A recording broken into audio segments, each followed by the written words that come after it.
सगळ्यांना आवाज येतोय? एकदा थंब करू शकता तर. आवाज येतोय? व्यवस्थित दिसतंय?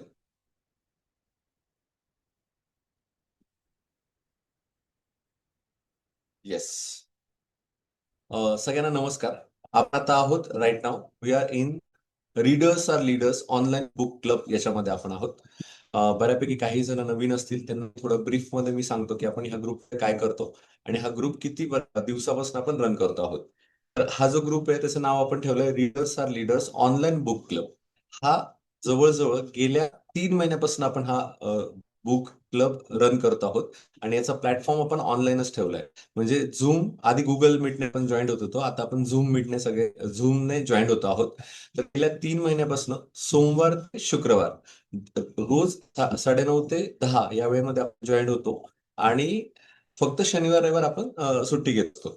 तर ह्या अर्ध्या तासामध्ये आपण काय करतो, तर ह्या अर्ध्या तासामध्ये आपण गेल्या 3 महिन्यापासून वेगवेगळे बुक्स हाती घेतलेले आहेत. बुकची जी कॅटेगरी आहे ती म्हणजे सेल्फ हेल्प बुक आहे. तर ह्या सेल्फ हेल्प बुकमध्ये आपण असं करतो की जीवनावश्यक सेल्फ हेल्प बुक आहे ते यादी आपल्याकडे असते ती सिलेक्ट करतो. जसं starting we have actually started with the how to win friends and influence people which is written by Dale Carnegie. ते पुस्तक आपण घेतलं, ते पूर्ण केलं. त्या पुस्तकामध्ये आपण असं नाही करत की पुस्तक घेतोय आणि फक्त वाचतोय, तर आपण ते इंटरप्रिट करतो. म्हणजे ते पुस्तक आपण ऑलरेडी वाचलेलं असतं किंवा मी वाचलेलं असतं, आपण ते इंटरप्रिट करून सांगतो आणि इंटरप्रिट केलं की त्याच्यानंतर मग त्याच्यावर चर्चा होते. तर असं पहिलं बुक आपण ते केलं होतं. त्याच्यानंतर atomic habit written by James clear हे पुस्तक आपण पूर्ण केलं होतं. त्याच्यानंतर रोंडा बर्न यांचं द सिक्रेट हे पुस्तक आपण कंप्लीट केलं आणि रोंडा बर्न हे पुस्तक बघितल्यानंतर सॉरी द सिक्रेट हे पुस्तक बघितल्यानंतर आपल्याला सबकॉन्शियस माइंड काय असतं, त्याचे काय परिणाम होऊ शकतात, whatever things we want in our life ते आपण अट्रॅक्ट करू शकतो. तर ह्या सगळ्या गोष्टी आपण त्याच्यामध्ये बघायला सुरुवात केली आणि त्या बऱ्याचशा गोष्टी आपल्याला त्याच्यामध्ये इंट्रोड्यूस झाल्या, त्या गोष्टी आपल्याला त्यात कळाल्या. आणि त्याचाच पुढचा मुद्दा म्हणजे आपण लगेच पुढचं बुक घेतलं ते म्हणजे the power of your subconscious mind written by Joseph Murphy. आणि त्यांनी तर पूर्ण पुस्तकच सबकॉन्शियस माइंडवर लिहिलंय. सबकॉन्शियस माइंड असतं, ओके, आणि त्याचा परिणाम आपल्याला जे आपल्या आयुष्यामध्ये गोष्टी आवश्यक असतात अट्रॅक्ट करायला होतं. तर हे सगळं वाचत असताना कुठेतरी असं वाटत होतं की अशी काही सायंटिफिक मेथड आहे का, की ज्या सायंटिफिक मेथड आपण वापरून आपलं आयुष्य अजून सुखकर करू शकतो. त्यामुळे हे थ्रू 3 महिन्यामध्ये मी बोलत असताना या पुस्तकांविषयी बोलत असताना मेंदू प्रतीकचा संबंध मी बऱ्याच वेळेस सांगितला, की जे मेंदू प्रतीक मी सुद्धा वापरतो आणि त्याचा उपयोग आपल्याला आपल्या इच्छा पूर्ण करून घेण्यासाठी होतो. मग काही संदर्भ असे होते की जसं फॉर एक्झाम्पल रोंडा बर्नेंनी त्याच्या पॉवर द सिक्रेट याच्यामध्ये सांगितलं होतं की आपण आपल्या मनाला दॅट इज सबकॉन्शियस माइंडला कन्व्हिन्स केलं पाहिजे की आपल्याला ती गोष्ट प्रत्यक्षात दिसते आहे किंवा ती गोष्ट मी प्रत्यक्ष इमॅजिन करतो आहे, तर त्यानुसार तुमच्या आयुष्यामध्ये घडत असतं. स- तर त्याच्या पुढचं पुस्तक जे जोसेफ मर्फी होतं तर ते त्यांनी असं सांगितलंय की रात्री झोपताना आपण खूप थकलेलो असतो आणि थकलेल्या अवस्थेमध्ये एखादी गोष्ट समजा आपण इनपुट आपल्या सबकॉन्शियस माइंडला दिलं, तर कॉन्शियस माइंड ऑलरेडी ते थकलेलं असल्यामुळे झोपून जातं आणि आपण जे काही ज्या काही सूचना आपण सबकॉन्शियस माइंडला देणार आहोत, तर झोपण्याच्या अवस्थेमध्ये ते डायरेक्टली सबकॉन्शियस माइंडमध्ये जातात आणि त्या विचारपूर्वक त्या हळूहळू आपल्या विचारामध्ये इम्प्लिमेंट होतात. आणि एकदा की सबकॉन्शियस माइंडने त्या गोष्टी ऍक्सेप्ट केल्या, तर त्यानुसार ती गोष्ट रिअलिटीमध्ये येऊ शकते किंवा अट्रॅक्ट आपण करायला लागतो किंवा if you convince our subconscious mind, तर त्या गोष्टी ऑटोमॅटिकली आपल्या आयुष्यामध्ये घडायला लागतात. मग फक्त गोष्टी असतील का नाही, तर तशा प्रकारची माणसं आपल्याला भेटतात, तशा प्रकारच्या आयडियाज आपल्याला सुचतात, तशा प्रकारच्या इव्हेंट्स आपल्या आयुष्यामध्ये घडत असतात. तर ह्या सगळ्या गोष्टी आपल्याला ऑटोमॅटिकली याच्यामध्ये कळतात. तर मग बऱ्याच वेळेस असा रेफरन्स आल्यानंतर मग असा विचार आला डोक्यामध्ये की अ, मेंदू प्रतीक त्याच्यावर संशोधन जवळ 50 ते 60 वर्षापूर्वीच झालेलं आहे. आणि जेव्हा मनशक्ती केंद्रामध्ये मला ते कळलं, त्यानंतर मी असा विचार केला की जर याविषयी जे ऑलरेडी त्यातमध्ये तज्ञ आहेत, तर तेच जर याविषयी खूप छान पद्धतीने आपल्याला माहिती देऊ शकले, तर आपल्या सगळ्यांना त्याचा उपयोग होईल. ओके, आणि त्याचा उपयोग आपण आपल्या डे टू डे लाईफमध्ये पण करू शकू. ओके, मग त्यासाठीच आपण या सत्रामध्ये सुकृत हुक्केरीकर सरांना आपण आमंत्रित केलं आहे. ते स्वतः IIM लखनौ इथून पास आउट आहेत. त्याचबरोबर मनशक्ती प्रयोग केंद्र येथे जीवनदानी साधक आहेत. मनशक्तीचं माइंड जिम जे की तुम्हाला माहिती असेल की मनशक्ती लोणावळा केंद्राचं वर्सोली या ठिकाणी मोठं माइंड जिम आहे. ते आशिया खंडातलं एक नंबर जे त्यांनी तयार केलेलं असं जिम आहे की जे मनाचा परिणाम शरीरावर होतो आणि तो आपण ट्रॅक करू शकतो आणि त्याचा त्यातल्या वेगवेगळ्या खेळाच्या माध्यमातून त्यांनी ते प्रूव्ह केलंय आणि आपला त्याच्यामधला अनालिसिस स्वतःचा आपल्या त्या माइंड जिम थ्रू करता येतं. असं माइंड जिम उभारण्यामध्ये त्यांचा खूप मोठा वाटा आहे आणि खूप छान त्यांनी तिथे त्यांचं कंट्रीब्युशन केलेलं आहे. तर मी त्यांचं आपल्या क्लबमध्ये स्वागत करतो आणि पुढचं ज्यासाठी आपण सगळेजण उत्सुक आहोत की ते मेंदू प्रतीक म्हणजे काय आणि त्याचा आपण कसा वापर करू शकतो हे विश्लेषण करण्यासाठी सुकृत सरांना विनंती करतो की त्यांनी त्याची सुरुवात करावी. धन्यवाद. धन्यवाद राहुल दादा. Yes yes okay. Yes. Thank you. या बरं वाटलं की तुम्ही छान असा उपक्रम राबवलेला आहे आणि सातत्याने वाचन करणं हे फार आवश्यक आहे.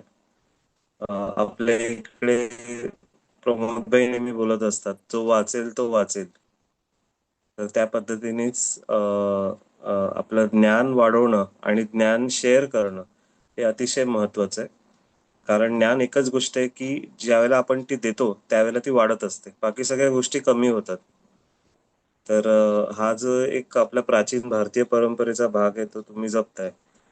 आणि तर मी आता आपल्या विषयाकडे वळतो आणि मेंदू प्रतीकाचं विज्ञान जे काही मला कळलेलं आहे ते मी शेअर करायचा प्रयत्न करतो.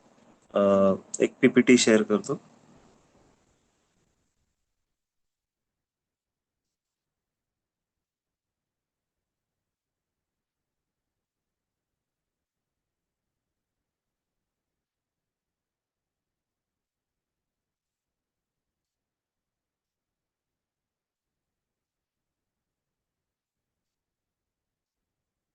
ओके. सर, आजचा टॉपिक आहे की ब्रेन सिम्बॉलची practice, scientific method for mental conditioning, focus and intentional thinking. Okay. तर स्लाइड दिसते ना तुम्हाला सगळ्यांना? ओके. तर आता आपण दोन गोष्टी मधनं हे बघणार आहोत. कॉग्निटिव्ह सायन्स आणि स्लीप प्रोटोकॉल जो आहे, प्री स्लीप विशेषतः त्यावेळेला काय घडत असतं आपल्या ब्रेनमध्ये. आणि तुम्ही ज्या बुक्सचा अभ्यास करताय आहे, सबकॉन्शियस माइंड आणि तसंच तुम्ही रोंडा ब्राईन्सचं पण जे काही वाचलं, सिक्रेट, पण त्याच्यातही मूळ काय गोष्टी असायला पाहिजेत त्या थोड्याशा आपल्याला यातनं स्पष्ट होतील. तर आत्ताचा जो प्रॉब्लेम आहे, ऍक्च्युली हे सोल्युशन असायला पाहिजे पण तो प्रॉब्लेम आहे. तो प्रॉब्लेम असा आहे तो म्हणजे मॉडर्न माइंड. तर आपला मॉडर्न माइंड कंटिन्युअसली एक स्टेट ऑफ कम्पॅरिझन मध्ये आहे की मी मोठा का मी लहान, तो कसा वागतो ती कशी वागते, असं ते चालतं आपलं, ते कंटिन्युअसली चालू आहे. आणि मग रिॲक्टिव्ह आपण झालेलो आहोत. कुठल्याही गोष्टीला रिॲक्शन ओरिएंटेड, म्हणजे ती घडल्यानंतर रिॲक्शन कशी देणं, आणि जजमेंटल झालेलो आहोत की लगेच जजमेंट पास करणं व्यक्तींबद्दल विशेषतः किंवा सिच्युएशन बद्दल.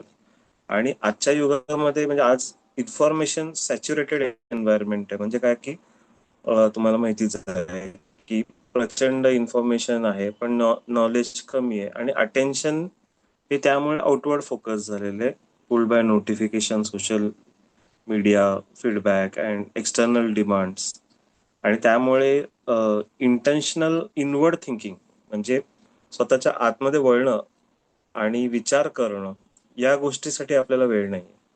आणि त्यामुळे मुख्यतः तीन गोष्टी आहेत की एक म्हणजे क्रॉनिक स्ट्रेस, की ताण एवढा झालेला आहे की आपल्याला कळतही नाही की ताण आहे आणि तो क्रॉनिक झालेला आहे. आणि मग हळूहळू त्याचं जेव्हा रोगात रूपांतर व्हायला लागतं त्यावेळेला माणसाला कळतं की अरे आपल्याला ताण आहे म्हणून. पण ऍक्च्युली तो ताणाची पुढची स्टेज त्यावेळेला यायला लागलेली असते. तर स्ट्रेस हा नॉन स्पेसिफिक रिस्पॉन्स आहे. तर स्ट्रेस कशामुळे होतं तर पर्सिस्टंट मेंटल नॉईज. आपण हे जे शब्द आहेत ते जरा लक्षात ठेवा. मेंटल नॉईज, तर कंटिन्युअसली नॉईज आहे, अनेक गोष्टी आपल्या डोक्यासमोर येत आहेत. तर तो कसा आहे तो आपण बघणार आहोत. दुसरं लॅक ऑफ क्लॅरिटी आहे की काय करायचं ते क्लिअर थिंकिंग जे पाहिजे की मला माझ्या जीवनामध्ये काय करायचं आहे, अमुक अमुक मला हवं आहे, तर हे नेमकं काय आहे. तर हे रिॲक्टिव्ह झालेलं आहे आपलं रादर दॅन पर्पजफुल. आणि तसंच आपलं जे काही गोलचं डायरेक्शन आहे, दिशा आहे, ती सुद्धा फ्रॅगमेंटेड झालेली आहे. आपलं ध्येय नेमकं काय, लॉंग टर्म ऑब्जेक्टिव्ह काय आहेत तेच आपल्याला स्पष्ट नाही आहेत, असं अनफॉर्च्युनेटली झालेलं आहे. तर मग इकडे आपण एका प्रश्नाकडे येतो, ते म्हणजे माइंड वर्सेस ब्रेन. बरोबर. तर माइंड म्हणजे नेमकं काय आणि ब्रेन म्हणजे नेमकं काय आणि या दोन्हीमध्ये काही फरक आहे का, हे आपल्याला समजून घेतलं पाहिजे. कारण बऱ्याच जणांना माइंड आणि ब्रेन ह्या दोन्ही गोष्टी सेमच वाटत असतात, पण ऍक्च्युली त्या सेम नाहीयेत. ऍक्च्युली त्याच्यामध्ये फरक आहे थोडासा. काय फरक आहे ते बघूया. तर आपल्याला हे माहिती आहे की ब्रेन आपल्याला दिसतं, तर ब्रेन हे हार्डवेअर आहे. It's a biological organ containing neurons. Physical structure हे ब्रेन आहे. आणि माइंड काय आहे नेमकं, तर माइंड हे सॉफ्टवेअर आहे की फंक्शनल प्रोसेसेस, थॉट्स आहेत, इंटरप्रिटेशन्स आहेत, मिनिंग म्हणजे आपण गोष्टींना अर्थ लावू शकतो, या सगळ्या गोष्टी आपलं माइंड आहे. तर माइंड एक सॉफ्टवेअर आहे, म्हणजे लॅपटॉप सारखा विचार करा की हार्डवेअर आपलं ब्रेन आहे आणि सॉफ्टवेअर जे हे हार्डवेअर रन करतंय ते सॉफ्टवेअर मनावरती अवलंबून आहे. बरोबर. तर माइंड हे स्कोप आणि ब्रेन हे जे हार्डवेअर आहे ते त्या स्कोप प्रमाणे वागतं आहे. ओके. तर होतंय काय की प्रोसेसिंग किती प्रचंड करतोय आपण ते बघूया. तर आपलं प्रोसेसिंग जे आहे ना, जर कॉम्प्युटरचं प्रोसेसिंग आणि आपलं प्रोसेसिंग फरक बघा, तर आपल्याला सेन्सरी इनपुट किती आहेत, 11 मिलियन बिट्स पर सेकंड आहेत. एवढे प्रचंड आपल्या ब्रेनला सेन्सरी इनपुट्स मिळतात. आणि हे प्रोसेस कसे होतात एवढे, तर ते सबकॉन्शियसली होतात. ब्रुस लिप्टननी पण एक रेफरन्स दिलेला आहे, म्हणजे त्यांच्या बुकमध्ये दिले की जर कॉन्शियस माइंड एका पॉइंट एवढं प्रोसेस करते, तर सबकॉन्शियस माइंड एका माउंटन एवढं मोठं प्रोसेसिंग करत असतं. एवढा फरक आहे कॉन्शियस आणि सबकॉन्शियस माइंड मध्ये. मग कॉन्शियसली प्रोसेस आपण फक्त 40 ते 50 बिट्सच करू शकतो. त्यामुळे ऍक्च्युली काय आहे, तर आपलं माइंड जे आहे ना, म्हणजे ऍक्च्युली अटेन्शन जे आहे आपलं माइंड म्हणजे काय, तर आपण कुठे लक्ष देतोय. आपण म्हणतो ना माझं मन ह्याच्यात नाहीये, माझं मन ह्याच्यात आहे. हे आपण कलोकियल भाषा म्हणजे आपल्या नॉर्मल भाषेमध्ये पण हे सगळं बोलतच असतो. मग अटेन्शन हे एक पॉवरफुल फिल्टर आहे फार. त्याचा सोर्स दिलेला आहे, the user illusion laureate Anders 1998. तर ऍक्च्युली मग आता इथे जे फाउंडर होते स्वामी विज्ञानानंद, त्यांनी एक प्रॅक्टिस ह्याच्यामध्ये काढली, त्याला म्हणतात मेंदू प्रतीक म्हणजे ब्रेन सिम्बॉल. तर ही प्रॅक्टिस आहे ती एक सायन्स बॅक मेथड आहे की तुम्हाला फक्त अर्धा मिनिट स्वतःसाठी काढायचं आहे. फक्त अर्धा मिनिट, कारण तेवढा वेळ पण आपण ऍक्च्युली फोकस प्रॉपरली होत नसतो. आणि आपण जसं सीडिंग नीट केलं की आपलं जे वृक्ष कसं व्यवस्थित उगवतं, पण तसंच आपल्या मनाचं पण सीडिंग करणं आवश्यक आहे.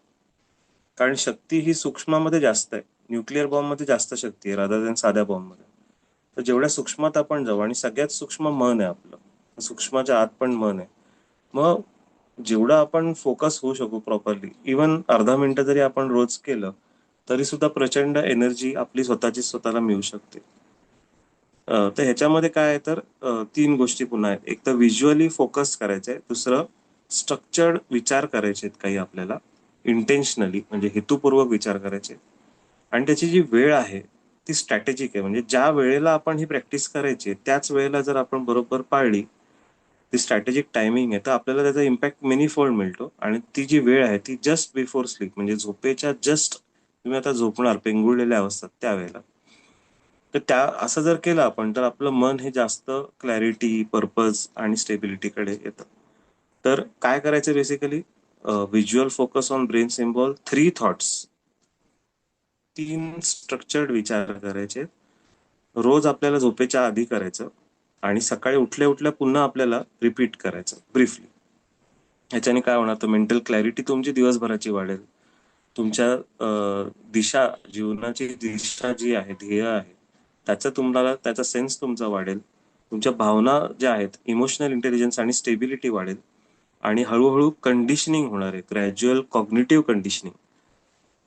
पावलोव नावाचा एक शास्त्रज्ञ होऊन गेला, रशियन सायंटिस्ट, त्यांनी एक स्टडी केला की कंडिशन रिफ्लेक्स फॉर्म होत जातात. तुम्ही जर एकच वेळ पाळली, साधारण एक जागा पाळली रोज एखाद्या गोष्टीसाठी, समजा एखादी गोष्ट आपण शिकतोय किंवा शिकवतोय त्यासाठी आपण जर हे पाळलं, तर कंडिशनिंग होतं आणि आपण अजून इझिली शिकतो. त्यामुळे मेमरी फॉर्मेशन किंवा ब्रेनमध्ये चेंजेस हवे असतील, तर 3 गोष्टी आपल्याला कायम लक्षात ठेवल्या पाहिजेत. एक म्हणजे सेम वेळ पाळणं, सेकंड सेम जागा, आणि थर्ड सेम सिच्युएशन ठेवणं जास्तीत जास्त. आणि जागामध्ये मग डायरेक्शन आलं, पोझिशन आलं, तुमचं पोश्चर आलं, या सगळ्या गोष्टी प्लेस रिलेटेड झाल्या. हे जर आपण फॉलो केलं तर आपली नर्वस सिस्टम तीच गोष्ट रिपीट करून करून जास्त अधिक चांगल्या पद्धतीने ते जे चेंजेस आपल्याला हवे असतात त्या प्रॅक्टिसमधनं, कुठलीही असेल, मेडिटेशन असेल, आता आपण जी डिस्कस करतोय मेंदू प्रती, कुठली प्रॅक्टिस असेल ती आपल्याला अधिक चांगली उपयोगी पडू शकते. तर आता याच्यात करायचं काय नेमकं, तर स्टेप बाय स्टेप सांगायचं तर सिम्बॉल आपल्याला समोर ठेवायचा, ब्रेन सिम्बॉल. 30 सेकंद फोकस करायचं, 3 स्ट्रक्चर्ड विचार करायचे, त्यानंतर झोपायचं आणि सकाळी उठून पुन्हा एकदा रिपीट करायचं. तर 1 मिनिटच फक्त लागणार आहे आपल्याला. आणि ह्याच्यामध्ये महत्वाची गोष्ट आहे consistency rather than not duration. किती वेळ तुम्ही प्रॅक्टिस करताय ह्याच्यापेक्षा जास्त महत्व. तुम्ही 30 सेकंदापेक्षा 1 मिनिट केलं तरी काही फरक पडणार नाही एवढा, किंवा 30 सेकंदाचे 20 सेकंद झाले तरी एवढा काही फरक नाही पडणार. पण महत्वाची गोष्ट आहे कन्सिस्टन्सी, की तुम्ही रोज करताय का. कारण बरीचशी लोक तिकडेच चुकतात. सातत्यामध्ये आपण कमी पडत असतो आणि ऍक्च्युली आपल्याला सक्सेस देतं तर ती एकच गोष्ट आहे, सातत्य. तर डेली रिपिटेशन आपण जर केलं तर हे जे असोसिएशन आहे बिटवीन सिम्बॉल, विचार आणि आपली जी मनाची स्थिती आहे ती अधिक चांगली होत जाते. तर त्याचं अजून थोडंसं आपण पुढे बघूया, सायन्स सुद्धा बघणार आहोत. तर झोपेच्या आधी का, आपल्याला हा प्रश्न पडला असेल, अनेक प्रश्न पडले असतील, अरे हेच का करायचं, झोपेच्या आधीच का करायचं, अशाच पद्धतीने का करायचं, हे कोणते 3 विचार आहेत, आपण एक एक करून बघूया. पहिल्यांदा या प्रश्नाचं उत्तर बघा की झोपेच्या आधी का. आता मी तुम्हाला काही गोष्टी ज्या शेअर करतो ते ब्रेन सिम्बॉल फक्त नाही, तुम्हाला अनेक गोष्टी यातून समजू शकतील. हे ब्रेन सिम्बॉल हे एक उत्कृष्ट प्रतीक म्हणता येईल आपल्याला, पण याचं सायन्स समजून घेतलं तर अनेक गोष्टी तुम्ही स्वतःहून पण करू शकाल. Why before sleep, the hypnagogic state.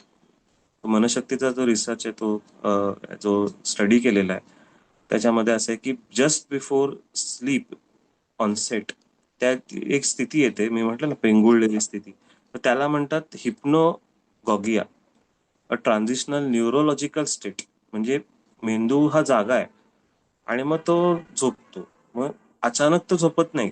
एक विंडो असते ज्यामध्ये analytical beta wave analytical to slower more associative alpha and theta rhythms, आपल्या ब्रेन वेव्ह चेंज होत जातात. आणि त्याच्यामध्ये त्या विंडोमध्ये आपली जी फिल्टरिंग, कॉग्निटिव्ह फिल्टरिंग, मग अशी आपण म्हटलं ना की कॉन्शियस प्रोसेसिंग आहे, त्या कमी कमी होत जातं. आणि त्याच्यामध्ये आपलं जे माइंड आहे ते नवीन इनपुटसाठी रिसेप्टिव्ह होतं. कारण फिल्टरिंग होत होत बऱ्याच गोष्टी आउट होत जातात. आणि त्याच्यानंतर दुसरं काय होतं तर क्रिटिकल फिल्टरिंग जे असतं ते कमी होऊन जातं. आणि त्याच्यामुळे काय होतं की आपला जो ब्रेन असतो तो गेट किपिंग करत असतो. म्हणजे काही गोष्टी आपण ब्लॉक करत असतो की हे नाही करायचं, नाही करायचं, हेच करायचं, क्रिटिकली विचार करत असतो. तर ते स्टॉप झाल्यामुळे काही आयडियाज आहेत त्या बायपास होऊ शकतात आपल्या हॅबिच्युअल रेजिस्टन्सला. आपल्या सवयीच आपल्याला त्रास देतात आणि आपल्या सवयीच आपल्याला मोठे पण करतात. तर ह्याच्यात काय होतं की ही जी स्टेट आहे हिप्नोगॉगिक स्टेट, ह्यामध्ये तो जो रेजिस्टन्स असतो तो कमी झालेला असतो. तुम्ही हिप्नोटिझम पण ऐकलं असेल बघा, की लोक हिप्नोटाईज होतात. का होतात हिप्नोटाईज, खरं आहे की नाही. तर ऍक्च्युली होतात, त्या हिप्नोटाईज होऊ शकतात कारण त्या व्यक्तीचा जो रेजिस्टन्स असतो त्या दुसऱ्या व्यक्तीप्रती, त्याला आतून जाणवलेलं असतं, त्याला विश्वास असतो की ही व्यक्ती काय मला वाईट करणार नाहीये, आणि त्यावेळेला त्याला विश्वास बसलेला असतो, त्याला योग्य वाटत असतं, आणि त्यामुळे तो रेजिस्टन्स बायपास होतो आणि त्यामुळे वेगळ्या पद्धतीने तो व्यक्ती वागू पण शकतो हिप्नोटाईज झाल्यावर. तर इथे आपल्याला पॉझिटिव्हली ही स्थिती वापरायची. ऍक्च्युली रोज येतेच आहे आपली ही स्थिती, आपल्या नकळत हे सगळं होतच आहे. आणि त्याच्यातून मग आपली जी डीपर मेमरी जिकडे फॉर्म होते आपल्या ब्रेनमध्ये, ज्याच्यामध्ये आपले पिरामिडल सेल्स आहेत, एक्स्ट्रा पिरामिडल सेल्स आहेत, असे डीपर मेमरी पाथवेज आहेत, तिथपर्यंत आपण रिच होतो. आणि दुसरी गोष्ट म्हणजे सजेस्टेबिलिटी वाढते. हा शब्द पण महत्वाचा आहे. ऑटो सजेशन असं म्हटलेलं आहे या गोष्टीला. एक असतं सजेशन, ज्याला हिप्नोटिझम म्हणतो ना आपण, त्यात एक व्यक्ती दुसऱ्याला सजेशन देऊ शकतो. सायकोलॉजीमध्ये हे केलं जातं आणि लोकांचे प्रॉब्लेम्स सायकोलॉजीमध्ये सजेशन देऊन सॉल्व्ह करण्याचा प्रयत्न केला जातो. पण तो जो ट्रेंड सायकोलॉजिस्ट दुसऱ्याला देत असतो. पण ह्याच्यामध्ये सगळ्यात सेफेस्ट आहे की मला स्वतःला सजेशन द्यायचंय, मी स्वतःला तर चांगलं सजेशन देणार आहे. तर थीटा स्टेट ज्या वेळेला हायटन्ड असते आणि त्यावेळेला सजेशन दिलं जातं, तर बायोफीडबॅकचा रिसर्च जो झालेला आहे ज्याच्यामध्ये थॉमस बुडझिन्स्की, स्वामीजींनी हा कोट केलेला आहे रेफरन्स, त्यांनी ट्वायलाइट लर्निंग स्टडीज केले in the 1970s to 90s. म्हणजे ट्वायलाइट झोन जो असतो, ट्वायलाइट म्हणजे रात्रीचा काळ, आणि इथे ट्वायलाइट लर्निंग म्हणजे काय, तर झोपेचा आधीचा जस्ट जो काळ असतो, हा हिप्नोगॉगी स्टेट जी असते तो काळ असतो. तर त्यावेळेला आपण जास्त चांगल्या पद्धतीने सजेशन्स देऊ शकतो किंवा रिसीव्ह करू शकतो. आणि तिसरं आहे असोसिएटिव्ह मोड ऍक्टिव्हेशन. म्हणजे असोसिएटिव्ह मोड म्हणजे बेसिकली काय, तर आपण जे सगळं लर्निंग करतो ते थ्रू असोसिएशन्स करतो, की पॅटर्न रेकग्निशन. थोडक्यात आता पण AI जे फॉर्म झाले तर पॅटर्न रेकग्निशन वरती बेस्ड आहे. तर बेसिकली काय होतं, तर एका पॅटर्न सारखं दुसरं असेल आणि असं आयडेंटिफाय करत गेलो तर आपला इंटेलिजन्स जास्त होतो. तर ह्याच्यात काय होतं, तर असोसिएटिव्ह मोड ऍक्टिव्हेट होतो. The brain transform from convergent logic bound thinking to a broader pattern connecting mode, ideal for reinforcing intentional thought structures. Okay, म्हणजे तिन्ही गोष्टी आपल्याला हेच सांगतात की त्यावेळेला जो विचार आपण करणार आहोत तो आपला ब्रेन कितीतरी मोठ्या प्रमाणात स्वीकारणार आहे. आणि एकदा आपल्या आत बदल झाला की पूर्ण शरीरातले पेशी ज्या मेंदूच्या अंडर आहेत, मेंदूच्या कंट्रोलच्या अंडर आहेत, त्या सगळ्या आपल्याला सपोर्ट करायला सुरुवात करतील. कारण ब्रेन हे असा ऑर्गन आहे की आपल्याला अजून पूर्णपणे कळलेलंच नाही आणि त्याच्यावरती खूप इंटरेस्टिंग रिसर्च पण आता चालू आहे. तर थोडंसं हे सायन्स थोडक्यात कव्हर करतो की ब्रेन वेव्स कशा असतात, delta, theta, alpha, beta, gamma. तर जनरली आपण जागेपणी जी शक्ती खर्च करतो त्यावेळेला बीटा वेव्स आपल्याला लागतात आणि बीटा वेव्स मध्ये आपण असतो. त्यामध्ये alertness, concentration, thinking. Lower beta waves मध्ये आपण कॉन्सन्ट्रेशन मध्ये असतो, आपण व्यवस्थित शक्ती खर्च करत असतो. पण हायर बीटा म्हणजे आता 12 to 30 हर्ट्स दिले तर हायर बीटा इज अबाउट 30, 20, 30 अशी जे काही एक फ्रिक्वेन्सी असते ब्रेन वेव्सची, तर ती कधी एमिट होते ज्यावेळेला आपण रागावलेलो असतो, अँझायटी मध्ये असतो, तर त्यावेळेला आपण प्रचंड शक्ती खर्च करत असतो आपल्या ब्रेनची. तर त्यावेळेला बीटा वेव्स एमिट होतात. आणि गॅमा वेव्स हे इन्साइट, पीक एक्सपिरियन्सेस, म्हणजे खूप हाय लेवलच्या वेव्स असतात आणि खूप पीक एक्सपिरियन्स असतात, त्याच वेळेला ते गॅमा वेव्स येतात. अल्फा वेव्ह मेडिटेशन क्रिएटिव्ह म्हणजे नॉर्मल टाईपचं जे मेडिटेशन असतं, ज्यात आपण एखाद्या गुंगीत असतो आणि एखादी गोष्ट करत असतो किंवा शांत असतो, क्रिएटिव्हिटी मध्ये असतो, रिलॅक्स असतो, त्यामध्ये अल्फा वेव्स असतात. आणि थीटा वेव्स या व्हिज्युअलायझेशन, ट्रान्स, ड्रीमिंग, ट्रान्स स्टेटमध्ये, म्हणजे जी आपण आता स्टेट म्हणतो हिप्नोकॉगिक स्टेट, त्यावेळेला थीटा वेव्स असतात. आणि डेल्टा वेव्ह ही डीप स्लीपमध्ये ट्रान्सेंडन्स, रिस्टोरेशन, म्हणजे ज्यावेळेला तुम्हाला डीप स्लीप खरोखर येते. ऍक्च्युली डीप स्लीप येते की नाही हाही प्रश्न आहे. बऱ्याच लोकांना डीप स्लीप येत नाही. ज्यावेळेला डीप स्लीप तुम्हाला आली असं म्हणता येईल त्यावेळेला तुम्ही डेल्टा वेव्ह मध्ये जाता आणि त्यावेळेला रिस्टोरेशन होतं, तुमचं पूर्ण शरीर जे ते रिस्टोर होतं. तर आता तुम्हाला इथून पण लक्षात येईल की theta wave is between alpha and delta किंवा between beta, alpha and delta. तर या स्टेटमध्ये आपण जर व्यवस्थित संवाद साधू शकलो तर नंतर जे काही रिस्टोरेशन होणार आहे, 8 तासाचं रिस्टोरेशन आहे. झोपेचा काळ 8 तासाचा आहे साधारण, 7 ते 8 तास. तर जागेपणी 16 तास आहे. म्हणजे ऍक्च्युली 1/3 वेळ हा झोपेचा आहे. आणि तुमचे जे काही 30 सेकंद तुम्ही झोपेच्या आधी व्यवस्थित थीटा वेव्ह मध्ये घालवाल आणि तुमच्या ब्रेनला डायरेक्ट कराल, त्याच्यानंतर 8 तास तुमचं ब्रेन ते प्रोसेस करून रिस्टोर होणारे, ट्रान्सेंड करणारे आणि तुमचे ते विचार डायजेस्ट होणार आहेत आतमध्ये. तर ह्याच्यामध्ये REM स्लीपचा पण एक इम्पॉर्टंट आहे. REM ही एक फेज आहे, रॅपिड आय मुवमेंट, त्यावेळेला मेमरी कन्सॉलिडेशन आणि इमोशनल प्रोसेसिंग होतं. तर त्यावेळेला ऍक्च्युली आपण जागे असतो असंच असतो ऑलमोस्ट, पण जागे नसतो, आपण स्वप्न बघत असतो. आणि ब्रेन त्यावेळेला रिप्ले करत असतो गोष्टी सगळ्या, इंटिग्रेट करत असतो गोष्टी वेकिंग पिरियड मधल्या. तर झोपेच्या आधीचे विचार हे लॉस होत नाही, ते ऍक्टिव्हली प्रोसेस होतात during REM cycle through out the night. तर REM सायकलच्या वेळेला त्या प्रोसेस होतात आणि ज्यावेळेला डीप स्लीप मध्ये जातो तेव्हा ते खोल ह्याच्यामध्ये स्टोअर होऊन जातात. त्याचे काही सायंटिफिक रेफरन्सेस आहेत. बुडझिन्स्कीचं मी मगाशी सांगितलं तसे आहे. स्लीप अँड मेमरी रिसर्च आहे. ओके, तर ह्याच्यावरती बरेच रिसर्च झालेले आहेत की स्लीप क्वालिटी आणि REM हे प्रोपोर्शनल आहे to next day recall and emotional regulation capacity. आपण अभ्यास करताना एक झोपेतून शिक्षण पद्धत पण सांगत असतो, ती पण याच्याशी रिलेटेड आहे. आणि ऍक्च्युली नेक्स्ट डे रिकॉल म्हणजे समजा तुम्ही एखादी गोष्ट शिकताय आज, तर त्याचे चान्सेस किती आहेत उद्याच्या दिवशी लक्षात राहण्याचे? तुम्ही जस्ट एकदा ऐकली नुसती ती गोष्ट आणि सोडून दिली, तर चान्सेस आहेत की तुम्ही 80% चान्सेस आहेत की तुम्ही विसरणार आहात. 80% गोष्टी तुम्ही विसरणार आहात. 20% तुमच्या लक्षात राहणार आहेत. आणि इव्हन 1 hour मध्येच 40% आपण विसरून जातो. म्हणून मग रिपिटिशन हे आपण लर्न करतो, पण रिपिटिशन आपण डे टाइम मध्ये करतो. पण इथे जे रिपिटेशन होणार ते त्याच दिवशी रात्री तुम्ही केलं आणि नेक्स्ट दिवशी उठल्या उठल्या तुम्हाला जर रिकॉल तुमचा वाढला, तर तुमच्या लॉंग टर्म मेमरीमध्ये त्या गोष्टी जात आहेत आणि आपला ब्रेन अधिक चांगल्या पद्धतीने फॉर्म होतो. हा रिसर्च आहे त्याचा.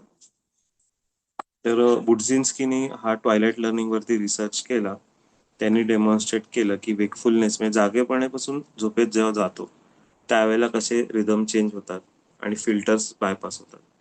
ओके. तर आता आपल्याला काय करायचं की 30 सेकंद फक्त फोकस केला आपण, तरी पण आपले जे काही ब्रेन मधले नेटवर्क्स आहेत जे लक्ष देणारे आहेत ते सगळे त्याच्यामध्ये बदल होतात, त्याच्यामध्ये इफेक्ट्स होतात. आणि एखाद्या डिफाईन्ड व्हिज्युअल ऑब्जेक्टवर जर आपण लक्ष केंद्रित केलं, फक्त डोळे मिटून केलं तर वेगळं झालं, पण व्हिज्युअल ऑब्जेक्टवर केलं तर मग माइंड वॉन्डरिंग कमी होतं आपलं.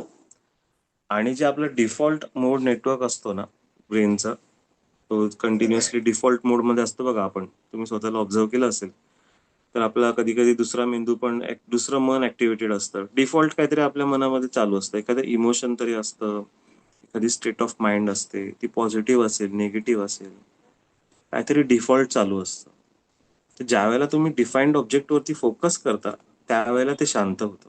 आणि त्यावेळेला मग प्री फ्रंटल कॉर्टेक्स, आपल्या ब्रेनचा जो पुढचा भाग आहे प्री फ्रंटल कॉर्टेक्स, तो इंटेन्शनल विचारासाठी प्रवृत्त होतो. मग ह्याच्यात काय करायचं तर व्हिज्युअल फिक्सेशन करायचं आपल्याला त्या गोष्टीवर, त्या सिम्बॉलवर.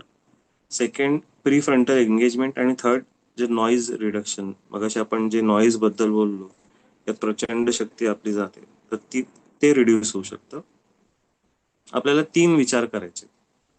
कोणते 3 विचार आहेत त्या ब्रेन सिम्बॉलवर फोकस करताना? तर बेसिकली पहिला विचार जो आहे तो पर्सनल अम्बिशनचा. एका विचारापेक्षा मल्टिपल जर आपण केले तर जास्त चांगल्या पद्धतीने कंडिशनिंग होणार आहे.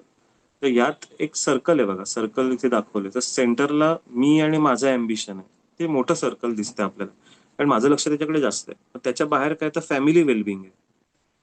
माझं कुटुंब जर व्यवस्थित नसेल तर मी कसं चांगलं असणार? मी तर माझ्या कुटुंबाचा आतला भाग आहे ना. त्यामुळे माझ्या फॅमिली पण व्यवस्थित असायला पाहिजे.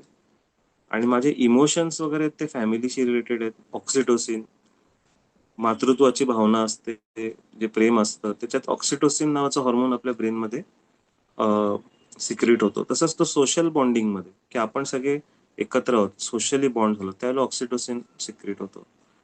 पर्सनल अम्बिशन मध्ये काय होतं, एक नंबर मध्ये डोपामाइन, डोपामिनर्जिक पाथवेज. डोपामाइन एक असं केमिकल आहे की ज्यावेळेला आपल्याला एखादी गोष्ट अचीव होते, मी हे प्राप्त केली, उदाहरणार्थ मी गेम खेळतो आणि गेम मध्ये मी, त्यावेळेला माझ्या ब्रेन मधनं डोपामाइन सिक्रेट होतं.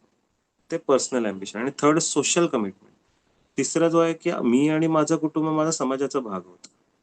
तर सोशल कनेक्शन ही इम्पॉर्टंट आहे. ते जर नसेल, तो विचारच माझ्या मनात नसेल की अरे मला सोशली काहीतरी कमिट करायचंय, समाजासाठी मला काहीतरी करायचंय, मी ज्या ठिकाणी राहतोय त्या ठिकाणसाठी, माझ्या देशासाठी समजा, किंवा माझ्या परिसरासाठी मी काहीतरी करणार आहे. कारण आज आपल्याला लक्षात येते बघा की युद्ध कुठे होतंय? मिडल ईस्टमध्ये. आणि परिणाम कोणावर होतोय? तर गॅस आपल्याला मिळत नाही. म्हणजे आपण मिडल ईस्टवर पण अवलंबून आहोत, अमेरिकेवर पण आहोत, तसं मी माझ्या शहराच्या बाजूच्या शहरावर पण अवलंबून आहे. मग सोशल कमिटमेंट ठेवणं आणि तो विचार मला असणं हे अतिशय आवश्यक आहे.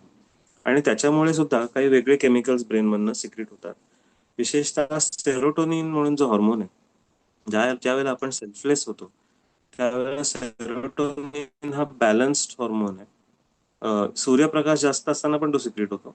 तसंच सेल्फलेस भावना जेव्हा असते, कारण सूर्यातही मूळ भावना सेल्फलेसनेस आहे, तर ती इमोशन जी आहे, सोशल कमिटमेंट, सगळ्यांचं कल्याण, हा जो विचार आहे तो एक इम्पॉर्टंट विचार असणं अतिशय आवश्यक आहे. फक्त मला काय हवं एवढंच जर मी घेऊन बसलो तर मी फक्त खेचून घेणारा होणार आहे, मला परत दिलं पाहिजे. जो फक्त घेऊन बसतो ना त्याचं डबकं होतं. पण जो घेतो आणि देत राहतो, घेतो आणि देत राहतो, त्याची नदी होते. आणि डबक्यात कसा वास येतो आणि नदीचं कसं असतं हे आपल्याला माहितीच आहे. आता पुढचं बघायचं तर कंडिशनिंग बद्दल मी थोडंसं बोललोच तुम्हाला. पावलोवियन कंडिशनिंग, अनेक थिअरीज आहेत, न्यूरोप्लास्टिसिटी आहे, अनेक थिअरीज आहेत, त्याचा पाठपुरावा या गोष्टीला आहे. स्टिम्युलस रिस्पॉन्स लर्निंग थिअरी आहे, राईट. तर याच्यातले 2-3 मी तुम्हाला सांगितलेलेच आहेत. तर ब्रेन सिम्बॉल काय आहे नेमकं, ब्रेन सिम्बॉल काय दाखवतोय आपल्याला, तर ह्याच्यामध्ये हायलाइटेड रिजन जो आहे ब्रेन सिम्बॉल मधला, तर ब्रेन सिम्बॉल असा आहे आपला मनशक्तीचा, ह्याच्यामध्ये एक मधला रिजन हायलाइट केलेला आहे. तर तो हायलाइटेड रिजन जो आहे तो काय दाखवतोय नेमकं, दिसतोय ना तुम्हाला? हा, तर ब्रेन सिम्बॉल मध्ये जो आता मध्ये हायलाइट केलेला रिजन आहे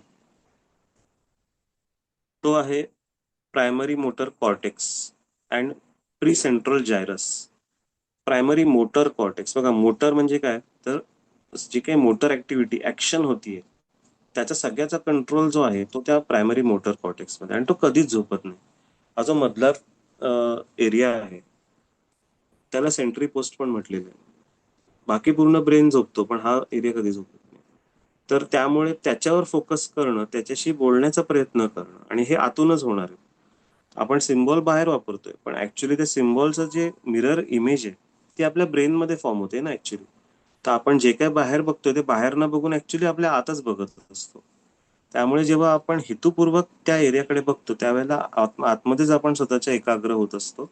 आणि त्यावेळेला आपण जेव्हा हे 3 विचार करतो त्यावेळेला एक अँकरिंग होतं आणि एक मिनिंगफुल रेफरन्स आपल्याला मिळतो, ज्यामुळे इंटेन्शनल थिंकिंग हे सपोर्ट होत असतं. आणि त्यासाठी अॅनाटॉमी मॅटर करते, म्हणजे कुठल्या गोष्टीला आपण फोकस करते हे मॅटर करतं. प्रकाशाचा सिम्बॉल एक वेगळ्या गोष्टीसाठी आहे, आणि यावेळेला हा ब्रेन सिम्बॉल आहे ज्यामध्ये कलर्स पण दिलेले असतात वेगवेगळे, कारण कलर आणि कलर म्हणजे तो प्रकाशच आहे.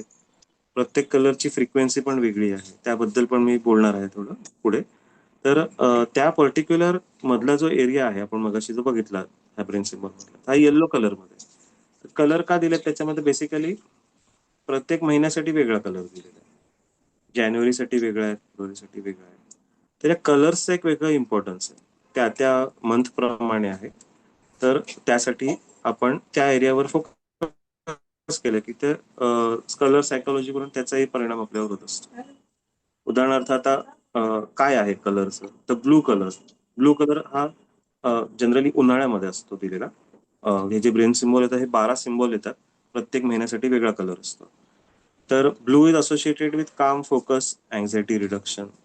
बाहेरचं वातावरण गरम आहे त्यावेळेला आपण ब्लू वर फोकस करतोय. रेड कशासाठी आहे, आणि ह्या सगळ्याचा आपल्या मूड वरती पण काही प्रमाणात परिणाम होत असतो. रेड हे हिवाळ्यासाठी दिलेलं आहे. It is link to heightened awareness and increase arousals, useful for activity, motivational circuits. Yellow हे optimism, attention, cognitive engagement, sustaining focus during the practice. Yellow, green हे सगळे पावसाळ्याच्या वेळेला दिलेले आहेत. तर हे रोटेशन मंथली चेंज होणं अतिशय आवश्यक आहे, नाही तर आपण बोर होऊन जातो ना, हॅबिच्युएशन होतं त्या त्या सिम्बॉलचं. त्याच्यामध्ये थोडंसं नॉवेल्टी म्हणजे वेगवेगळापणा पण राहतो, आणि कन्सिस्टंटली लॉंग टर्म मध्ये एंगेजमेंट राहते आपली, की आपण हे सिम्बॉल वापरत राहतो. अजूनही काही मी रिसर्च काढले होते की जेव्हा व्हिज्युअली आपण फिक्स होतो एखाद्या गोष्टीवर, ऑब्जेक्टवर, त्यावेळेला ब्रेन ऍक्टिव्हेशन होत असतं वर्सेस अनफोकस्ड व्हिविंग. आणि एका पर्टिक्युलर स्टिम्युलसवर फोकस केल्यावरती काय होतं, व्हिज्युअल अँड अटेन्शन, अशा अनेक रिसर्च आहेत. म्हणजे हे मी जस्ट एक रेफरन्ससाठी काढले होते. अशा आपल्याला अनेक रेफरन्सेस मिळू शकतात. मेडिटेशनचं पण एक रेफरन्स आलेलं आहे की न्यूरोप्लास्टिसिटी आणि अटेन्शन आणि मेडिटेशनचा कसा संबंध आहे. ओके, थोडं पुढे जातो. तर थोडक्यात सांगायचं तर तुम्हाला तसा खर्च काहीच नाहीये हे करायला, काही सबस्क्रिप्शन नाही, काय नाही. हा, मटेरियल म्हटलं तर हे सिम्बॉल तुम्ही घेतलं तर तुम्हाला ते सिम्बॉलचा थोडासा काही 10-15 रुपये खर्च येऊ शकतो, पण हे सिम्बॉल तुम्ही तसं स्वतःहून जरी वापरलं तरी तुम्हाला उपयुक्त आहे. तुम्हाला डेली टाइम किती लागणार आहे, फक्त 60 सेकंद. म्हणजे 1 मिनिटं किंवा त्याच्यापेक्षा कमी तुम्हाला वेळ लागणार आहे. आणि मात्र 365 डेज अ इयर तुम्ही वापरू शकता. एव्हरी डे तुम्हाला वापरायला काही हरकत नाही. ह्याच्यात अजून एक गोष्ट तुम्ही करू शकता की तुमचं रात्रीचं कॉन्सन्ट्रेशन झालं त्या ब्रेन सिम्बॉलवर, त्यानंतर तो सिम्बॉल तुम्हाला उशीखाली ठेवता येईल. उशीखाली ठेवून तुमच्या ब्रेनच्या खालीच तो राहतो. तर एका अर्थाने इनडायरेक्टली टच त्याच्यामध्ये आहे. तो एक ऍडिशनल प्रयोग आहे की ब्रेनचं सिम्बॉल तुम्ही उशीखाली ठेवून ते जी काही स्पंदनं आहेत त्याची ती तुम्ही तुमच्या कॉन्टॅक्टमध्ये रात्रभर ठेवली आणि सकाळी उठल्यावर पुन्हा त्याच्यावरती एकाग्रता करू शकता. हा एक ऍडिशनल प्रयोग तुम्ही करू शकता. फायनली ऍक्च्युली सगळ्यांसाठी आहे, पण ह्याचा एज ग्रुप हे आहे की हे 21+ साठीच आहे. म्हणजे स्टुडंट असो प्रोफेशनल असो कोणी वापरू शकतं, पण मेनली हे 21 इयर्स+ लोकांसाठी आहे. ओके, इथे ऑल लिहिलेलं आहे, परंतु तो एक इम्पॉर्टंट भाग आपल्याला लक्षात घ्यायचा आहे. कारण ज्यांचा ब्रेन फुल्ली फॉर्म्ड आहे त्यांच्यासाठी. परंतु अशा प्रकारचे इतर सिम्बॉल्स आहेत जे विद्यार्थी पण वापरू शकतात. जसं की एक ट्रायंगल कॉन्सन्ट्रेशन मेथड आहे किंवा दुसरं एक आहे त्यामध्ये पिरो ब्रेन म्हणून आहे. तर पिरो ब्रेन हे 8वी-9वीच्या वरचे जे विद्यार्थी असतात ते सुद्धा वापरू शकतात. तर असं वेगवेगळ्या एज ग्रुपसाठी वेगवेगळे ब्रेन सिम्बॉल्स आहेत किंवा इतरही सिम्बॉल्स आहेत जे वापरले जाऊ शकतात. हे एक स्पेसिफिक आहे जे रात्री झोपायच्या वेळेला आपण वापरून आपलं ब्रेन ऍक्टिव्हेट करू शकतो. परत रिपीट करायचं तर visual focus on the brain symbol, 3 thought, self, family, society. Sleep करा, उशिखाली ठेवा, सकाळी उठा, पुन्हा एकदा 30 सेकंद एकाग्रता रिपीट करा. ह्याच्यात एक अजून इथले जे फाउंडर होते स्वामीजी त्यांनी म्हटलेलं आहे की जर तुम्हाला 7 दिवसातच अनुभव आला चांगला, शक्यता अशी आहे की तुम्ही हे करायला लागलात की विदिन 7 डेज तुम्हाला खूप पॉझिटिव्ह अनुभव येऊ शकतो. आणि तसं असेल तर तुमचा लेफ्ट ब्रेन हा जास्त कायनेटिक पद्धतीचा आहे. पण समजा तुम्हाला नाही आलं तर मॅक्झिमम 90 डेज मध्ये येणारच आहे, कारण 90 डेज ब्लडचं सायकल आहे. आपल्या ब्रेन मधनं पण ब्लडच फ्लो होत आहे. 90 डेज मध्ये आपलं जे ब्लड आहे ते कम्प्लिटली चेंज होत असतं. म्हणजे पूर्ण नवीन रक्त तयार होत असतं. आरबीसी सगळे चेंज होतात. तर जे काही तुम्हाला प्रॅक्टिस करायची, तुम्ही 90 डेज जर कंटिन्युअसली रोज सस्टेन केली तर ती हॅबिट फॉर्म होऊन जाते. त्यामुळे 90 डेज मध्ये तुम्हाला नक्की इम्पॅक्ट येणारच येणार आहे. आणि त्यावेळेला जर आला, 7 डेजच्या आत नाही आला, 90 डेज पर्यंत आला, तर त्याचा अर्थ पोटेन्शियल एनर्जी तुमच्या लेफ्ट ब्रेनची जास्त आहे. पण कायनेटिक एनर्जी जास्त असेल तर लवकर इम्पॅक्ट मिळणार आहे आणि पोटेन्शियल असेल तर थोडा वेळ लागणार आहे. एवढाच भाग आहे. तर अशा पद्धतीचं ब्रेन सिम्बॉलची प्रॅक्टिस ही तुम्ही पण स्टार्ट करू शकता. राहुल दादा तुम्हाला हेल्प करू शकतील सिम्बॉल प्रोक्युअर करून देण्यासाठी वगैरे. हे जेवढं तुम्ही फिजिकली वापराल तेवढं अधिक चांगलं आहे. मग असे मी म्हटलं तसं उशीखाली ठेवणं किंवा ते जे ऍक्च्युअल सिम्बॉल आहे ते वापरणे तुम्हाला अधिक उपयोगी पडेल. तुम्ही जर स्क्रीनवर बघितलं तर पडणार नाही असं नाहीये, उपयोगी पडणारच आहे. ब्रेनच्या ऐवजी दुसरा सिम्बॉल वापरला तर तरी पण उपयोगी पडणार आहे. परंतु हे जे सिम्बॉल हे अधिक चांगलं तुम्हाला जर त्याचा जर रिझल्ट हवे असतील तर तुम्ही जर डायरेक्टली स्क्रीनलेस पद्धतीने जर वापरलं तर तुम्हाला अधिक उपयोग होऊ शकेल. तर इथे मी माझं सेशन थांबवतो. कोणाला काही प्रश्न वगैरे असतील तर विचारू शकता. राहुल दादा, ओके. Yes, okay okay. खूपच छान सुकृत दादा. खूप छान तुम्ही प्रेझेंट केलं आणि खूप डीप नॉलेज ऍक्च्युली त्यातनं आम्हाला मिळालं. त्याच्या बऱ्याचशा गोष्टी होत्या विथ रेफरन्स तुम्ही आम्हाला सांगितल्या. तर खूपच छान. तर काहींचे काही प्रश्न आहेत का बघूया, त्यानंतर मी कन्क्लूड करतो. येस. शुअर. हा, थँक्यू. कोणाला काही प्रश्न विचारायचे या अनुषंगाने तर विचारू शकाल.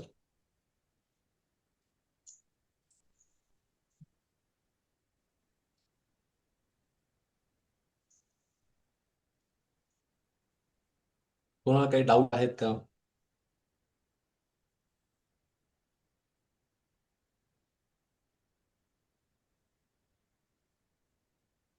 ओके. कोणाला डाऊट असेल तर अजूनही तुम्ही विचारू शकाल. तोपर्यंत मीच काही एक दोन डाऊट्स तर असं डाऊट्स. ओव्हरऑल कसं वाटलं, म्हणजे लक्षात आलं आहे ना किंवा मग व्यवस्थित वाटलं का ओव्हरऑल? कसं वाटलं कोणी सांगू शकलं तर ते पण चालेल, डाऊट्स नसले तरी. हा हा. येस. तुम्हाला कसा वाटला समजलं सेशन? आहे. तुम्हाला कळलं का? येस, ते तुम्ही सांगू शकाल. अतिशय छान होता. वेदांत असं म्हणतात की छान होता. हा, अजून? Hello sir. हो सर, समजायला छान होता आणि नवीन इन्फॉर्मेशन भेटली.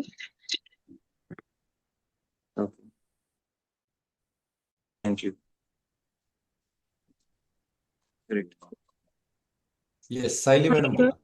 हम्म. हा छान. सर, खूप मस्त होतं सेशन. भरपूर माहिती मिळाली यातून. पण मला असा प्रश्न होता की सर लास्टला म्हणाले की आपण जे काय म्हणजे ते जे मेंदू प्रतीक आहे ते 21 वर्षांच्या पुढील व्यक्ती वापरू शकतात. तर हेच आपण बरोबर. सबकॉन्शियस माइंडवर म्हणजे काम करून, जसं की मेडिटेटिव्ह स्टेटमध्ये जाऊन आपण रोज जे थॉट करतो किंवा रात्री व्हिज्युअलायझेशन प्रोसेस करते मी. तर सर मला यातून ना असं आहे की हे आता कन्सेप्ट मला कळतात म्हणून ते मी माझं आयुष्य सुधारवण्यासाठी वापरते. पण मला माझी मुलगी आहे 9 वर्षाची, तिच्यासाठी पण ह्या गोष्टींचा उपयोग करायचा आहे. हम्म. तर म्हणजे जसं की आता तिच्यात काही गोष्टी आहेत हो. ज्या मला बदलाव्याशा वाटतात, की ती खूप चंचल आहे वगैरे. तर अभ्यास करताना वगैरे थोडं स्थैर्य ओके. पाहिजे ती. हा, तर मग ह्या गोष्टीवर मी कसं काम करायला पाहिजे? एक 2 पद्धतीने तुम्ही करू शकता. एक आहे ट्रायंगल कॉन्सन्ट्रेशन मेथड. दुसरी गोष्ट आहे म्हणजे ज्योती ध्यान, कॅन्डल लाईटवर फोकस, हे तिच्यासाठी. आणि तुम्ही काय करू शकता तर ब्रेन टच करू शकता. आणि दुसरं तुम्ही तिला झोपेच्या वेळेला सजेशन देऊ शकता. जसं तुम्ही स्वतःला सजेशन देता तसं तिच्या झोपेच्या वेळेला तुम्ही तिच्यासाठी प्रार्थना म्हणू शकता. मनशक्ती केंद्राची एक प्रार्थना आहे प्रार्थना पुस्तकामध्ये, अतिशय सुंदर आहे ती मुलांसाठी, की आपण मुलांना कौतुक गौरव म्हणून बोलून त्यांच्याशी संवाद साधणं त्यावेळेला. आणि विशेषतः जर झोपेच्या वेळेला तुम्ही करू शकलात तर त्यावेळेला मुलांचा मेंदू पण रिसेप्टिव्ह मोडमध्ये असतो. आणि त्यावेळेला तुम्ही जे काही सजेशन त्यांना द्याल, तुम्हाला जे त्यांच्यामध्ये बदल हवे असतील ते प्रेमाने हळुवारपणाने तो झोपल्यानंतर तुम्ही त्याला सांगू शकता. त्याच्या मेंदूला स्पर्श करू शकता. तुमचा स्पर्श पण त्याला शक्ती देऊ शकतो. आणि अजून एक जर त्याला प्रॅक्टिस जोडता आली ती म्हणजे खाली वाकून नमस्कार करायला सांगायचं त्यांना आणि त्यांना मेंदूला स्पर्श करायचा. ज्यावेळेला ते खाली वागतात त्यावेळेला हार्ट मधलं ब्लड इझिली ब्रेन पर्यंत जातं, हे सायन्स आहे त्याच्या मागचं. आणि त्याच वेळेला तुम्ही ब्रेनला सेंटरला टच केलं की तुम्ही जे काही विचार करून टच कराल त्या टच मधनं पण कम्युनिकेशन होऊ शकतं. जसं आपण बोलून करतो ना कम्युनिकेशन, त्याच्यापेक्षा पॉवरफुल कम्युनिकेशन हे टच मधनं असतं. तर हे प्रयोग तुम्ही करू शकता. हे 3-4 प्रयोग आहेत. अजूनही बरेच प्रयोग आहेत. तर तुम्हाला आमंत्रण देईन की तुम्ही मनशक्ती केंद्रात बुद्धिवर्धन बाल समस्या वर्गाला या. त्यामध्ये खूप डिटेलमध्ये सगळं कव्हर होऊ शकेल. Okay sir, thank you. थँक्यू. आणि ते जे सेशन जे आता तुम्ही सांगितलं त्याचं काही म्हणजे शेड्यूल असतं, म्हणजे नाशिक वगैरे अशा ठिकाणी होऊ शकेल हे? नाशिकमध्ये पण जर तिकडे जे केंद्राचे प्रमुख आहेत, इंगळे आमचे आहेत, इंगळे मॅडम आहेत, राहुल दादा आहेत, ते पण ऑर्गनाईज काही गोष्टी करू शकतील. आणि मनशक्ती लोणावळ्यामध्ये मुख्य केंद्रामध्ये एका वेळेला 300-400 लोक येत असतात आणि 3 दिवस राहायला येत असतात विशेषतः. तर इकडे एक वेगळाच अनुभव असतो. तर तिकडे तुम्हाला जर आता ऑपरेशनली इकडे शक्य नसेल तर तिथे तुम्ही ऑर्गनाईज करून घेऊ शकता. पण आयडियली जर तुम्हाला वेळ काळ काढून इकडे येता आलं मुलांसाठी तर एक लाईफ मधला एक वेगळा अनुभव हा नक्कीच असतो इथे येणाऱ्या माणसांना. कारण इकडे स्वभावावर आणि नेचरवरती काम केलं जातं माणसाच्या, त्यामुळे तुम्ही इथे येऊ शकता. Okay sir, thank you. Okay. Yes. तर खरं म्हटलं तर हा अर्धा तास सुद्धा खूप कमी पडतो, कारण यांचं जे नॉलेज आहे त्यामागचे रेफरन्स आहे त्यामागचा डीप स्टडी आहे तो खूपच आहे. आणि तो खरंच समजून घ्यायला, जसं सुकृत दादा म्हणाले, तर मनशक्ती केंद्रात आपण अवश्य भेट द्यायला पाहिजे. आणि आता उन्हाळी वर्ग सुरू होत आहेत, ते बुद्धिवर्धन वर्ग सुद्धा आहे 3 दिवसाचा, जो एप्रिल आणि मे मध्ये सुद्धा आहे. त्याचंही ज्यांना हवं त्यांना त्यांनी मला मेसेज करा, मी तुम्हाला डिटेल्स पाठवतो. त्या अनुषंगाने मशीन चाचणी असतात, त्याचाही तुम्ही भाग तिथे घेऊ शकता. आणि दुसरं जे काही 1-2 प्रश्न मला मेसेज थ्रू आले होते ते म्हणजे मेंदू प्रतीक विषयी, की मेंदू प्रतीक कुठे मिळेल. ओके. तर हे मेंदू प्रतीक आपल्या वेबसाईटवर सुद्धा आपण मागवू शकतो, www.manashakti.org पण मागवू शकतो. त्याचबरोबर स्थानिक केंद्र आहे मनशक्तीचे, त्या ठिकाणी सुद्धा तुम्ही चौकशी करू शकाल. दुसरं असं आहे की मनशक्तीचे मॅगझिन्स येतात, तर त्या मॅगझिनच्या दर महिन्याच्या मॅगझिनच्या पाठीमागे मेंदू प्रत्येक स्टिकर दिलेलं असतं. त्याचं महत्व पण त्याच्या मागे सांगितलेलं असतं. तर मॅगझिन समजा तुमच्याकडे येत असाल तर तुम्हाला ते इझिली अवेलेबल होईल. प्रत्येक महिन्याचं वेगळं मेंदू प्रतीक असतं. आणि काही जण विचारत होते की प्राइस किती असते. तर जर हे जे अशा प्रकारचे जे प्रयोग असतात तुम्ही फॉरेनमध्ये केले तर त्याची प्राइस जवळ लाखांमध्ये जाते. पण जसं सुकृताने सांगितलं हे मेंदू प्रतीक एकदम इझिली स्वस्त दरात त्यांनी दिले अवेलेबल आहे, कारण हे आपल्या स्वतःचा उंचावण्यासाठी हा प्रयोग आहे. याची प्राइस फक्त 15 ते 20 रुपये आहे. ओके. तर तेवढ्या याच्यात तुम्ही ते आहे त्याचाही तुम्ही खूप जास्तीत जास्त फायदा करू शकतात. सगळं सायंटिफिक बेस असं सुकृतदादाने आपल्याला छानपैकी सांगितलेलं आहे. अजून कोणाला काही विचारायचा आहे प्रश्न? येस. तर मग इथे सगळे सर्वप्रथम मी सुकृत दादांचा आभार मानतो की त्यांनी त्यांचा वेळात वेळ काढून आम्हाला दिला आणि खूप डिटेल आमचं जवळजवळ हे 2-3 महिन्यापासून डिस्कशन चाललं होतं की नाही आपल्याला मेंदू प्रतीक समजून घ्यायचं आहे आणि तुम्ही तेवढा वेळ दिला आणि खूप छान सायंटिफिकली समजून सांगितलं त्याबद्दल धन्यवाद. आणि त्याचबरोबर आपण सगळेजण थँक्यू. Yes thank you. त्याचबरोबर आपण मला सगळेजण संधी दिल्याबद्दल धन्यवाद. नाही उलट तुम्ही तुम्ही आम्हाला भेटलात आणि ते खरंच एवढं डिटेल कुठल्या पुस्तकातही नाहीये. इतकं छान तुम्ही सांगितलं. तर ते खरंच आमच्यासाठी ती मोठी नेहमीचा मेजवानी अभ्यास. होती. येस. Yes thank you. आणि त्याचबरोबर सगळेजण जॉईन झालात, छान ऐकून घेतलं, छान प्रश्न विचारले. तर त्याबद्दल तुमच्या सगळ्यांचे सुद्धा धन्यवाद. आणि अधिक जिज्ञासा, अधिक अभ्यास या पद्धतीने अजूनही बऱ्याच गोष्टी आपण वाचायला हव्यात, समजून घ्यायला हव्यात, त्यासाठी वेळ द्यायला हवा.